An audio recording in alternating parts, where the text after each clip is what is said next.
Nesse vídeo aqui a gente vai falar sobre um tema relativamente chato que ninguém gosta de falar, mas que é extremamente importante quando a gente está pensando num planejamento patrimonial de uma família, que é sucessão. E basicamente a gente vai falar sobre isso porque um tema muito importante começou a repercutir muito ao longo dos últimos anos e nos últimos relatórios anuais, a UBS, que é talvez um dos principais bancos de investimentos do mundo, começou a citar esse termo que é The Great Wealth Transfer. Basicamente, uma riqueza vai ser transferida entre gerações e talvez seja a maior transferência de riqueza já vista na história da humanidade. 84 trilhões de dólares, igual esse relatório da Cerulli aqui antecipou, e até 2045, né? Então, nos próximos 20 anos, 84 trilhões de dólares devem passar de mão. E se a gente olha aqui, basicamente, 72,6 trilhões dos ativos vão ser transferidos para os herdeiros, enquanto 12 trilhões aproximadamente vão ser doados para a caridade. E aí tem alguns outros dados importantes, por exemplo, aqui que eu já deixei marcado, 35,8 trilhões de todo o dinheiro que vai ser transferido, né, é esperado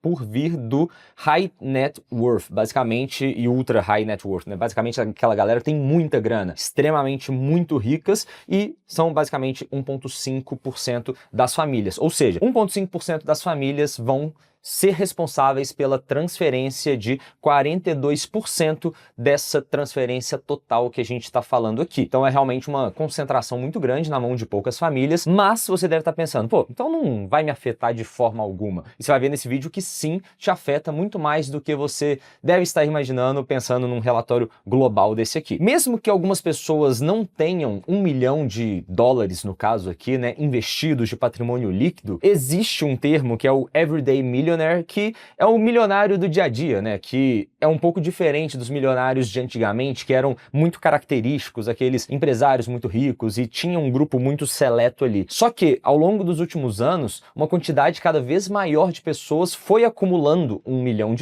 e isso, grande parte, é explicado pela valorização dos imóveis que essas pessoas têm também, né? Então, quando a gente pega o patrimônio total da família, tem muita gente que tem um patrimônio entre 1 e 5 milhões de dólares que não tem esse dinheiro investido, mas que tem esse patrimônio. E querendo ou não, imóveis, empresas também passam por esse período ali de sucessão, também tem essa transferência de riqueza. Então, dá para ver aqui, né, que o número desses Everyday Millionaires no mundo quadruplicou desde 2020, né, para 52 milhões de pessoas, de acordo com a análise aqui do estudo que a gente separou. E mesmo os adultos com patrimônio acima de 5 milhões também vieram crescendo, só que obviamente num ritmo um pouquinho menor. E qual que é o ponto disso tudo, né? Onde que tá essa grana toda que a gente está falando aqui? Basicamente, os Estados Unidos e a China têm cerca de 54% do patrimônio pessoal mundial, digamos assim, né? E você pode pensar, beleza, metade do patrimônio tá lá nesses dois maiores países, mas e o Brasil, como é que fica nessa história, né? Se a gente olha nesse gráficozinho aqui, o Brasil nem aparece na participação do patrimônio pessoal mundial, até porque a nossa moeda é 5, 6 vezes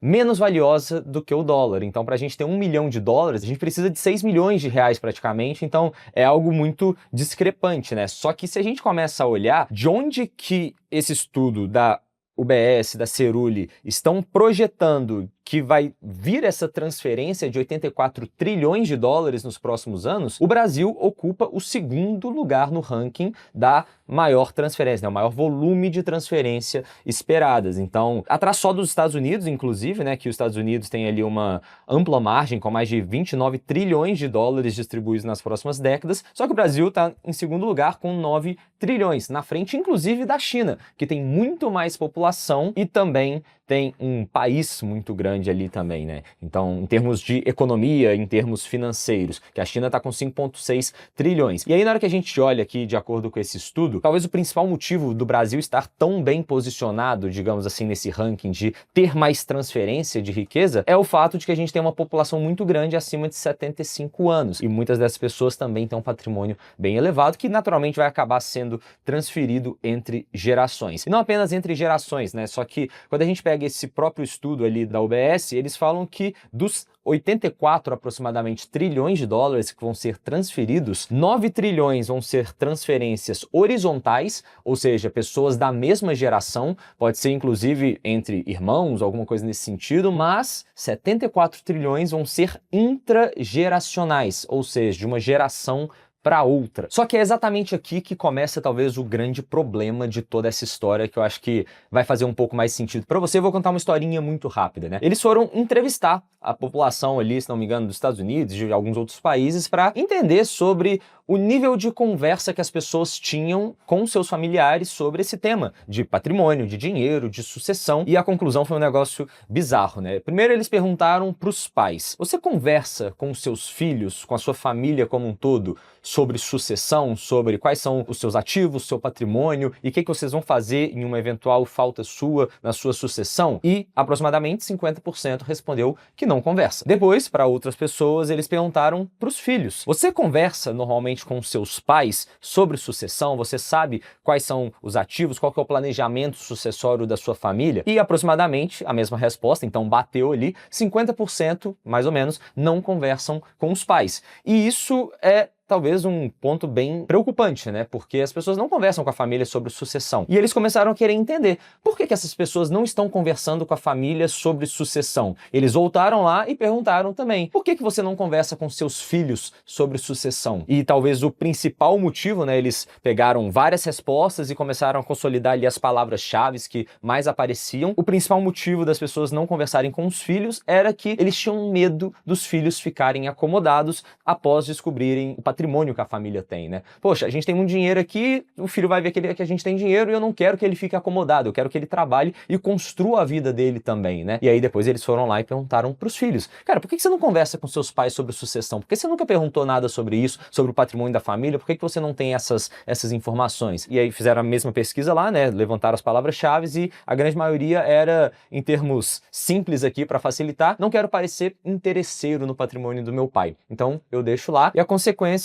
é que, basicamente, essas famílias não fazem um planejamento financeiro adequado. E aí, se a gente volta lá no estudo também, né, e a gente começa a olhar, por exemplo, essa mesma realidade dos Estados Unidos, e a gente começa a entender alguns pontos sobre a herança feminina lá nos Estados Unidos, tem alguns pontos importantes aqui que a gente precisa mencionar, como, por exemplo, 80% das mulheres que herdaram o patrimônio dos pais enfrentaram desafios, como, por exemplo, não saber a extensão da riqueza dos pais ou ter algumas surpresas financeiras ali no momento da sucessão, que aqui no Brasil é, inclusive, bem complicado da mesma forma, né? Porque quando você tem um evento de sucessão, talvez você já tenha passado por alguém na sua família tendo essa situação, o patrimônio vai entrar em inventário, você precisa pagar lá todos os custos de advogado, de impostos e por aí vai, que podem chegar a 10, 15% do patrimônio inventariado para você conseguir liberar o dinheiro. E aí entra naquele problema, né, do cachorro correndo atrás do próprio rabo, porque você tem um patrimônio muito grande para liberar, mas para você liberar esse patrimônio você precisa pagar 15% dele. Então, por exemplo, 10 milhões de reais o patrimônio da família, mas a pessoa precisa pagar 1,5 milhão de taxas, de impostos, de custo total para liberar esses 10 milhões. Então, eu tenho 10 milhões, só que para liberar os 10 milhões eu preciso pagar 1,5 milhão, só que eu não tenho 1,5 milhão, então eu não acesso os 10 milhões e eu não consigo pegar 1,5 milhão para pagar. E aí, o patrimônio fica preso, fica pagando multa e juros, porque você tem um período específico, né, para dar entrada ali no inventário, de fazer tudo. E aí, como é que fica? Você paga muito, porque se você tivesse feito um planejamento tributário da maneira correta, a família teria essa liquidez e muito mais, além de ter essa liquidez, pagaria muito menos imposto. E apesar dessa parcela aqui ser lá dos Estados Unidos, no Brasil uma realidade não é muito diferente disso, né? Quase 1/3 das mulheres pesquisadas que herdaram bens dos seus pais não tiveram conversas anteriores com eles sobre a transferência de riqueza, sendo que 4 em cada 10 receberam heranças sem qualquer plano de transferência de patrimônio ou espólio em vigor, né? Então 74% das mulheres enfrentam desafios na transferência do patrimônio, 43% não viu o testamento dos pais, não sabe onde estão as contas dos pais, não sabe como que os pais vão dividir a riqueza, e os pais, 28%, não têm um plano de transferência de patrimônio ou espólio. Então, assim, é uma situação bem grave. E onde é que eu quero chegar com tudo isso, né? Basicamente, esse ponto que eu acabei de falar. As pessoas não têm um planejamento, às vezes têm um patrimônio, mas o dinheiro fica travado ali, paga mais imposto do que deveria, não consegue acessar, paga mais juros, e isso tudo com um agravante, que o processo de inventário sempre vai acontecer naquele momento que a família está mais fragilizada, né? É o pior momento da vida de qualquer pessoa, você precisa passar por aquilo ali, porque a única certeza que a gente tem é que a gente vai partir dessa para alguma outra, e você, naquele pior momento de perder o seu ente querido, você ainda precisa ter mais uma dor de cabeça para resolver, que é aquela bucha, aquele pepino da sucessão para liberar o dinheiro que você não fez um planejamento corretamente, que a sua família não fez um planejamento financeiro corretamente, e aí você sempre arrepende de não ter pensado nisso antes. E muitas vezes, né, quando os pais ou os filhos tentam fazer um processo como esse, tentar organizar, sempre tem um interesse ali por trás, né? Por isso que muitas vezes o mais adequado é você justamente ter um apoio de um profissional imparcial para fazer todo esse processo e organizar essa questão da sucessão para lá na frente evitar muito mais problema. Então, existem várias formas de você fazer um planejamento financeiro e um planejamento patrimonial, sucessório adequado. Existem basicamente duas naturezas, né? A natureza jurídica e a natureza financeira. Quando a gente está falando da natureza jurídica, por exemplo, a gente tem alguns mecanismos, né, algumas ferramentas que a gente pode utilizar. A gente tem holding, a gente tem testamento, a gente tem doação em vida, tem várias coisas que a gente pode utilizar e talvez o principal ponto de utilizar alguma dessas aqui é a organização. Porque, por exemplo, se você tem 30 imóveis para fazer a sucessão é uma coisa, mas se você precisa fazer a sucessão, o inventário de uma empresa que tem os 30 imóveis, né, que é uma holding que vai deter os 30 imóveis, facilita muito mais, porque agora, daqueles 30 imóveis, qual que fica para cada herdeiro? Quem que tem participação em qual imóvel? Como que vai dividir? Ah, mas eu quero aquele ali, não, mas eu quero aquele ali. Ou então eu tenho um percentualzinho daquele imóvel. Se a gente está pensando numa estrutura de holding, com uma estrutura de governança, quem que toma as decisões em cada cenário, basicamente a família vai ter, beleza, dentro daquela holding a gente tem todos esses imóveis. Para a gente vender esses imóveis, eu não preciso mais do aval de todos os herdeiros. Eu posso ter o aval ali daquele que tem o poder de decisão dentro da empresa. Então, o próprio pai, ou então uma pessoa que esteja organizando tudo isso e que queira nomear alguém para tomar essas decisões, pode tomar essa decisão de falar, cara, você vai organizar isso aqui, você vai tomar conta do patrimônio da família em um momento de delicadeza como esse. Então, facilita muito essa questão da organização, fora que tem algumas vantagens também tributárias, enfim, você paga menos imposto no aluguel, pode fazer muito sentido. Obviamente, não existe a melhor forma de fazer uma sucessão, o melhor mecanismo que resolve o problema de todo mundo, porque se existisse o melhor que resolve o problema de todo mundo da melhor maneira possível, acabava todas as outras.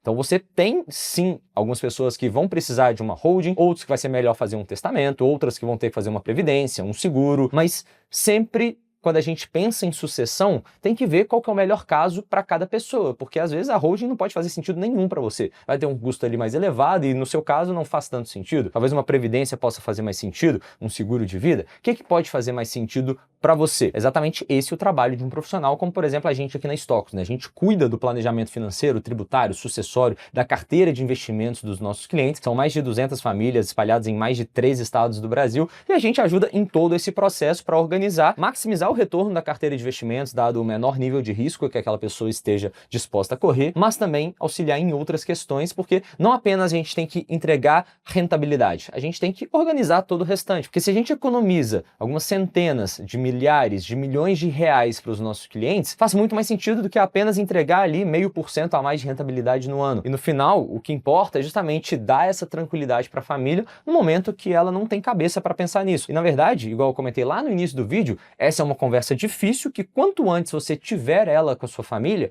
melhor, porque ninguém quer falar sobre morte, ninguém quer morrer, mas a gente sabe que a gente vai em algum momento e a gente precisa estar preparado, porque a gente precisa planejar isso tudo e deixar tudo bem organizado antes que seja tarde demais, porque se for tarde demais, você não está deixando um legado para sua família, você está deixando mais imposto para o governo, que a gente sabe que não vai voltar nada para a gente, né? Então, se você precisa da nossa ajuda, preencha o link aqui da descrição, tem um formulário lá que a gente vai entrar em contato com você, não apenas para falar sobre planejamento sucessório, mas também da carteira de investimentos. Se você precisa da nossa ajuda para investir o seu dinheiro, preencha aqui que eu ou alguém da minha equipe, a gente vai entrar em contato com você e entender um pouquinho melhor a sua situação, beleza? Tamo junto e até a próxima.